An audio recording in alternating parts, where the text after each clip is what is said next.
بدات الاكس بانج الجي 9 عشان لحد دلوقتي هي العربيه الوحيده اللي نازله دلوقتي في الماركت بضمان، والعربيه كل حاجه فيها شغاله للماركت بتاعنا وبالانجليزي لا يعني مثلا الاي دي نازله بالانجلش بس مش كل حاجه فيها كومباتبل مع الماركت بتاعنا. صح، هي دي الفكره كلها. بيعملوا لها ما يسمى بالهومولوجيشن اللي هم خلوها تبقى متوافقه مع السوق المصري. بس البي واي دي انا كنت بنزل كل الابلكيشنز عليها عشان اعرف اشغلها هنا وكلها بس لكن لا وبالانجلش بس برضو مش امبيدد في سوفت وير العربيه. صح. انا النهارده الاكس بانج انا وانا قاعد معاك هبعت اللوكيشن على العربيه هركب ادور مش اعلان تاني مش اعلان.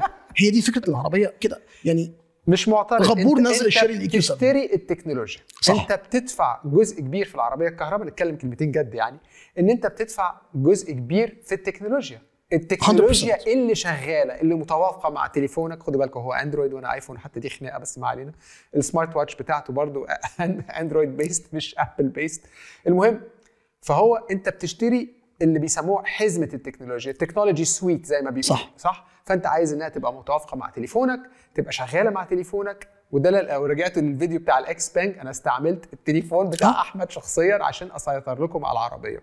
ولازم برضو تبقوا عارفين ديسكلوجر ان الوكيل ما كانش مبسوط من الريفيو لان هم عارفين ماجد بيكره العربيات الكهرباء، تسيبها له ازاي؟ مش ده يعني خلينا نتكلم لا بس الفيدباك بتاعهم بعد ريفيو لا عجبهم ريفيو ايوه عشان انا بعمل ريفيو صادق. انا ماليش دعوه، انا بعمل ريفيو كده اوكي العربيه كويسه مش كويسه، انا بدي رايي في الاخر على قد خبرتي. لكن مانيش متحيز لا الماركه ولا شركه ولا اي حاجه، انا الحكايه كلها عندي نيوترال يعني.